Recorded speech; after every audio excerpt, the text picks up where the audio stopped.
কে গড়িয়ে তোলো, কিছু একটা শেখো, যা শিখতে চাও, যেটা দিয়ে তোমার ভবিষ্যতে তোমার পেট, তোমার পরিবারের পেট চলে, সেই বিদ্যাকে অর্জন করো। সময় নষ্ট করো না।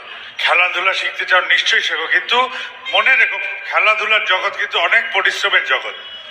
125 কোটির দেশে মাত্র 11 জন ক্রিকেট খেলায় চান্স পায়। তাহলে তোমার পরিশ্রমের যদি এত ক্ষমতা থাকে, তাহলে নেমে পড়ো খেলার মাঠে। নচেত খেলাধুলা করো শরীরটাকে মজবুত করতে, কিন্তু তার বেশি নয়। আর যে কোনো একটা বিদ্যাকে শেখো, যে বিদ্যার উপর দাঁড়িয়ে ভবিষ্যতে তোমার পরিবার, তোমার পেট সব চলতে পারে। বিদ্যা শিখতে গেলে একটা জিনিস অতি আবশ্যক, সেটা হচ্ছে আনন্দ। আনন্দ না থাকলে কোনো বিদ্যা শেখা যায় না, এটা দরকার, এটা নেহাতি দরকার। এই আনন্দ থাকতে গেলে আনন্দ নিয়ে তোমাকে এই বিদ্যা অর্জন করতে হবে।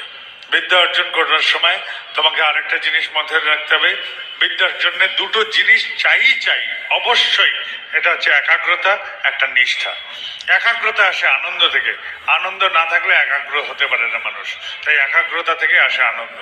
তাই বিদ্যার্থী, তুমি নাচ শেখো, গান শেখো, খেলা শেখো, ক্যারাটে শেখো, পড়াশোনা শেখো, যাই শেখো, এই একাগ্র হওয়ার জন্য আনন্দের সাথে বিদ্যাকে অর্জন করো। আর নিষ্ঠা রাখো।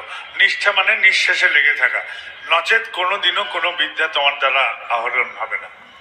তুমি মন্দ বিদ্যাকে অর্জন করতে পারো, মন্দ বিদ্যা দিয়ে তোমার দিন কয়েকদিন আনন্দে থাকতে পারে, কিন্তু পরিশেষে পরিণতি কিন্তু তোমার ভালো হবে না।